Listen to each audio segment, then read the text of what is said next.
Okay.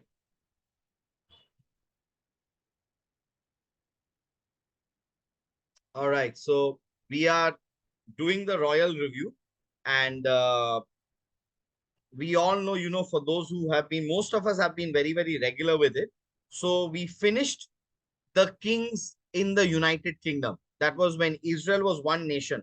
Israel যখন একটা রাজ্য ছিল, তখন তিনটে রাজা ছিল, Saul, David, and Solomon. So these were the first three kings with the United Kingdom. And then especially for Saul and David,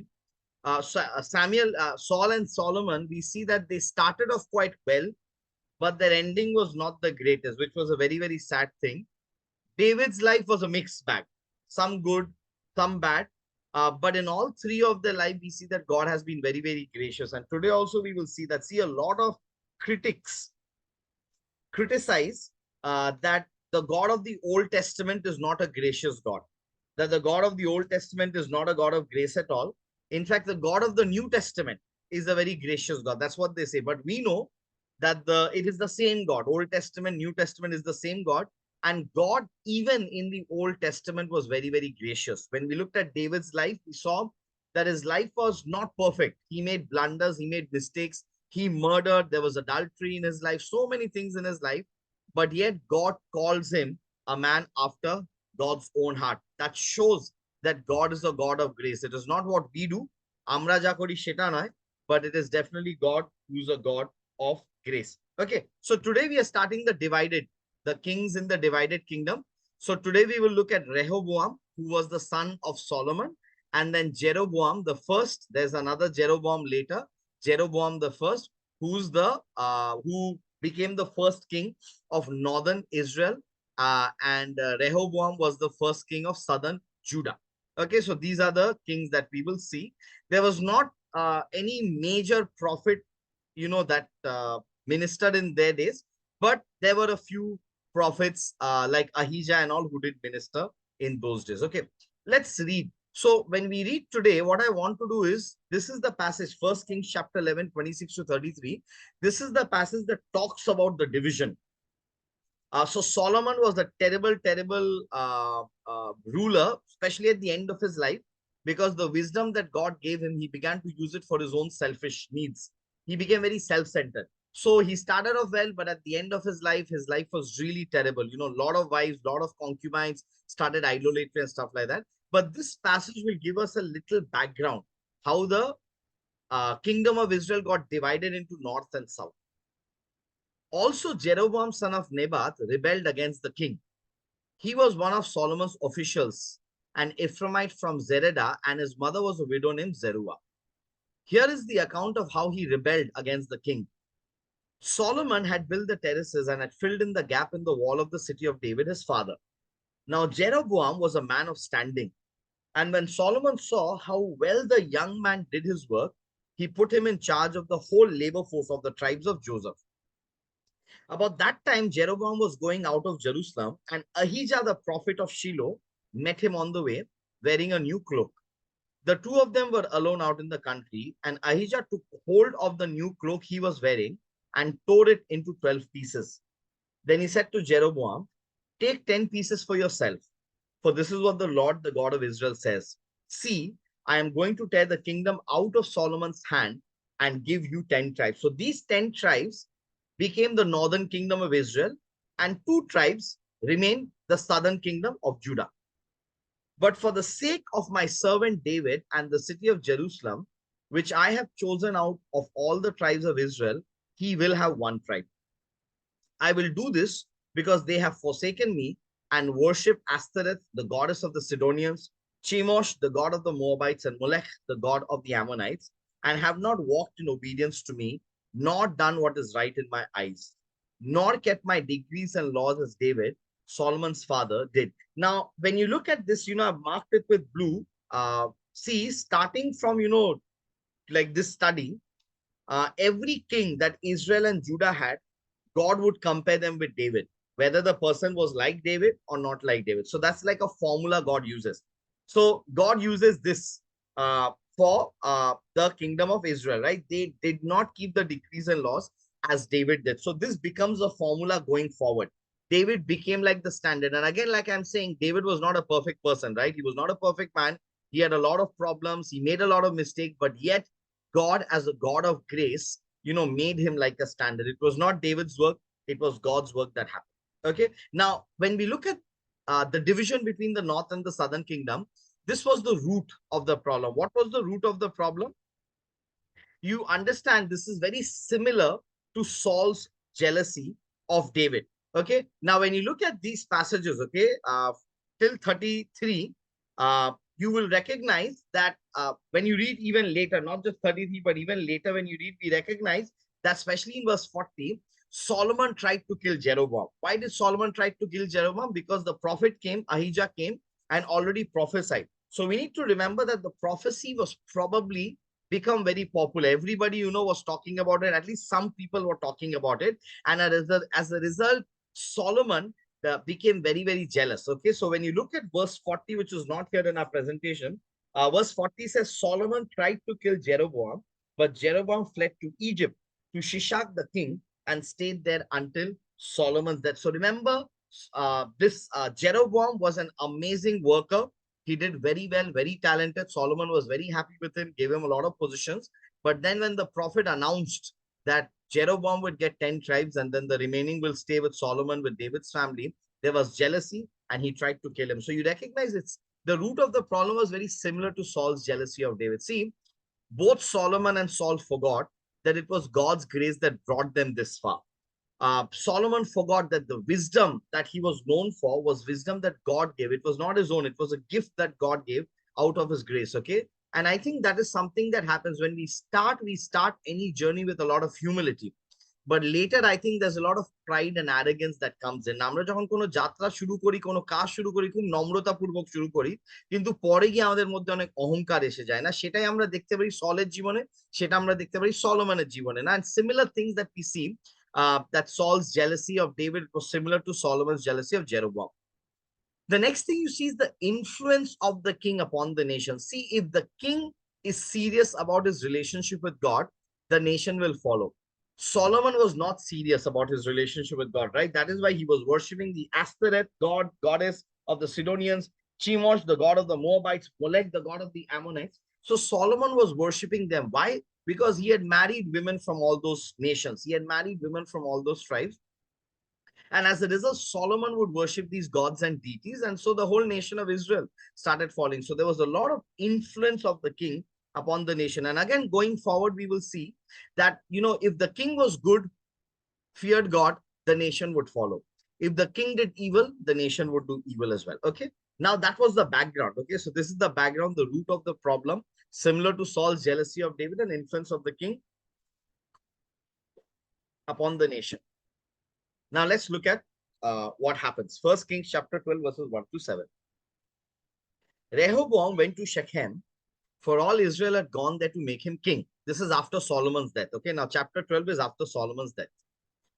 When Jeroboam son of Nebat heard this, he was still in Egypt, where he had fled from King Solomon. Now I want to take a pause here. Okay, when you read First Kings chapter 11, Jeroboam has already been introduced. We already read it now, right? If I take you back to this verse, as you recognize in verse 26, it already says Jeroboam, son of Nebat, rebelled against. So Jeroboam has already been introduced in chapter 11. But in chapter 12, again, you see there is an introduction given in brackets, right? When Jeroboam, son of Nebat, heard this, he was still in Egypt, where he had fled from King Solomon. He returned from Egypt.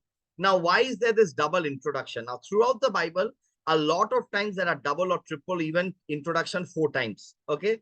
Why does the Bible do that? We need to remember one thing, that the Bible, the events that happened were recorded later. And these were recorded by multiple people. Multiple people recorded the same event. In fact, today also we will read it, that a lot of, the Old Testament, especially Kings, Samuel, Chronicles, talk about something called the Annals of the Kings of Judah, or the writings of some prophet. All of these things, these books, the historical books of Kings, Samuel, and Chronicles, they keep talking about that, which means that there were multiple documents available talking about the same event. Now, when the compiler compiled them, when God the Spirit inspired one person, that person took all the recorded documents, compiled them, and put them in the Bible. Okay. So the one who compiled it may not necessarily be the author writing it. There could have been other authors. Okay. Others wrote it. Some kings may have written the accounts of it. Some prophet may have written the accounts of it. So there were multiple documents of the same event that were recorded and that were available in those days. And so the compiler or the editor took all of these documents, and that is the reason why there are multiple, because this portion from verses 2 onwards, or chapter 12, verse 1 to 7, was probably written by someone else. Chapter 11 was written by someone else. So the compiler actually chronologically, in that chronological manner, compiled the document together. And as a result, we have First Kings as one book. Before, it was not one book. These were all separate incidences that kind of happened. Okay. So this is what it is we need to remember. So a lot of times in our verses, you will see that introductions are given twice or thrice, not once, many times it's given like that. Okay. So just keep that in mind. It is because of this thing. Okay. It's the compiler who did the work. Okay. Let's continue reading. Verse 3. So they sent for Jeroboam, and he and the whole assembly of Israel went to Rehoboam and said to him, okay, Rehoboam is the king of Solomon. Jeroboam is the rebel. So this is what Jeroboam is saying. Your father put a heavy yoke on us, but now lighten the harsh labor and the heavy yoke he put on us, and we will serve you. Rehoboam answered, go away for 3 days and then come back to me. So the people went away. Then King Rehoboam consulted the elders who had served his father Solomon during his lifetime. How would you advise me to answer these people? He asked. They replied, if today you will be a servant to these people and serve them and give them a favorable answer, they will always be your servants. Now, when you look at Rehoboam's life, seems again a very good start, right? He did the right thing. He did not make an impulsive decision. He told Jeroboam and the team, please go back, give me some time, come back after 3 days. I want to consult the elders and I'll give you the answer. Okay. So it seems he started off very well. Rehoboam's, his kingdom, his kingship started off very well. Again, Solomon started very well, but ended bad. Saul started well, ended bad. Rehoboam started well, ended bad. So it seems like a good start. Okay. But we will see how he's doing. But Rehoboam rejected the advice the elders gave him and consulted the young men who had grown up with him and were serving him. Now, I don't know why Rehoboam, there are several reasons why Rehoboam could have disagreed with the elders. Okay. Number one, he already knew what he wanted to do. Okay. He already knew what he wanted to do. So he just needed the right people to say the right things to him. That could be one option. Second option is, I feel that it's surprising that a king like Solomon, so wise, will have elders to advise him. See, every king had elders to advise, but even Solomon, the wise king, had elders to advise him. And probably Solomon himself never listened to them. So as a result, Rehoboam also didn't want to listen to them. When the father didn't listen, why should I listen? I will go to my. So there could be several reasons why this Rehoboam did not take the advice of the elders. Now he goes to the young men. He asked them, what is your advice? How should we answer these people who say to me, lighten the yoke your father put on us? The young men who had grown up with him replied, these people have said to you, your father put a heavy yoke on us, but make our yoke lighter. Now tell them, my little finger is thicker than my father's waist. My father laid on you a heavy yoke. I will make it even heavier. My father scourged you with whips. I will scourge you with scorpions. So you recognize that what Rehoboam is taking is some of the cruelties that Solomon actually inflicted on these people. Now, Solomon, who baje ব্যবহার করেছিল এদের সঙ্গে, and so he's saying, my father scourged you with whips. I will scourge you with scorpions. So he wants to go a step further from his father. 3 days later, Jeroboam and all the people returned to Rehoboam as the king had said. Come back to me in 3 days. The king answered the people harshly, rejecting the advice given him by the elders. He followed the advice of the young men and said, my father made your yoke heavy. I will make it even heavier. My father scourged you with whips. I will scourge you with scorpions. So the king did not listen to the people, for this turn of events was from the Lord to fulfill the word the Lord had spoken to Jeroboam, son of Nebat, through Ahijah the Shilonite. Okay. Now, what do we learn? So Rehoboam's life seems to have a good start. Now, seems a good start, but then he rejects. Now, he became again blinded by power. He didn't want to listen to the good advice of the elders, wanted to listen to the young man. And also, he could have been influenced by his father. Like I said, the way the father probably treated his advisors. Rehoboam also said, when my dad didn't listen to them, why should I listen to them. Okay, now let's continue reading. Few more things about Rehoboam, and then we'll go to Jeroboam's life. Rehoboam, son of Solomon, was king in Judah. See, again, it's a repetition. This has already been done. Okay, this has already been explained before. But then again, in verse 21 of chapter 14, again, it's a repetition. Why? Because remember, somebody else wrote it. The editor just compiled it together. Okay, the editor that God inspired compiled all of these documents together. He was 41 years old when he became king, and he reigned 17 years in Jerusalem, the city the Lord had chosen out of all the tribes of Israel in which to put his name. His mother's name was Nama. She was an Ammonite. Judah did evil in the eyes of the Lord. By the sins they committed, they stirred up his jealous anger more than those who were before them had done. They also set up for themselves high places, sacred stones and Asherah poles on every high hill and every spreading tree. Now, this is what Rehoboam, okay, this is all his doing. There were even male shrine prostitutes in the land. The people engaged in all the detestable practices of the nations the Lord had driven out before the Israelites. In the 5th year of King Rehoboam, Shishak, king of Egypt, attacked Jerusalem. Remember who Shishak was? When Jeroboam ran away from Solomon, he actually took shelter in Egypt under King Shishak. Okay. Now, Shishak is attacking Rehoboam. He carried off the treasures of the temple of the Lord and the treasures of the royal palace. He took everything, including all the gold shields Solomon had made. So King Rehoboam made bronze shields to replace them and assigned this to the commanders of the guard on duty at the entrance to the royal palace. It's very sad, right? Again, a reminder, Solomon had all of these lavish things, right? Everything was gold. Gold and silver became so common in Israel. And then you realize that another enemy king comes and just robs everything. And then his son, he says, made bronze. He had nothing, no money to make gold. In fact, again, remember how he answered Jeroboam, right? My little finger is thicker than my father's waist. All of that, big, big talks. But then you see he's not able to replace the gold. He replaces them with bronze shields. Okay. Again, just bad leadership. Whenever the king went to the Lord's temple, the guards bore the shields and afterward they returned them to the guard room. As for the other events of Rehoboam's reign and all he did, are they not written in the book of the annals of the kings of Judah? See, this is what I was talking about. Okay, these are extra sources, extra historical sources. Sadly, we have lost all of this. Okay, of course, as archaeology keeps digging, as archaeology keeps finding, they may find it at some point, but at least now no one knows where the annals of the kings of Judah. So these were all written in different documents and then compiled by an editor. And remember, all these compilations happen during the exile. Okay, so the compilation of all these books, the compilation of the Old Testament as we know it, happens during the exile. Okay, when Babylon comes, takes Judah as exile, that is when all the compilations happen.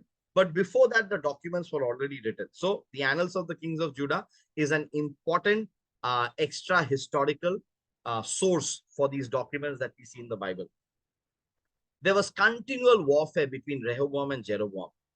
And Rehoboam rested with his ancestors and was buried with them in the city of David. His mother's name was Nama. She was an Ammonite, and Abijah, his son, succeeded him as king. Okay. Again, repeating in verse 39, right? His mother's name was Nama. She was an Ammonite. That is how it's doing. Whereas in the beginning, it's already done.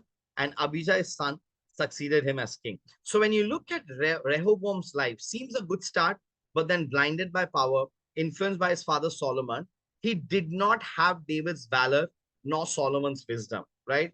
When King Shishak attacked, he could do nothing because he did not have his grandfather's valor. Now, he did not even have Solomon's wisdom. Why? Remember, we studied last time. Because of Solomon's wisdom, there was a lot of peace. There was no warfare anymore. There was a lot of peace with the neighboring nations. But you recognize that Rehoboam did not have Solomon's wisdom. So already nations are, getting angry with him, want to attack him. Doesn't have his father's wisdom, doesn't have his grandfather's valor either. Okay, such a useless king. Okay, from gold to bronze, the nation went down. So this is where the nation, the Judah, that is the southern kingdom of Israel, Judah, their downfall started. In fact, a lot of idolatry that Judah will practice later started because of Rehoboam. Okay, he popularized idolatry as a common thing. So he had these Asherah poles, and these Asherah poles actually stayed even when Judah was taken into exile. So he was the one who popularized idolatry. For Solomon, He was doing it, out of his personal thing. But Rehoboam makes it like a state religion, a state-wise thing he began to do now. Now let's quickly look at Jeroboam's life and then we'll close, okay?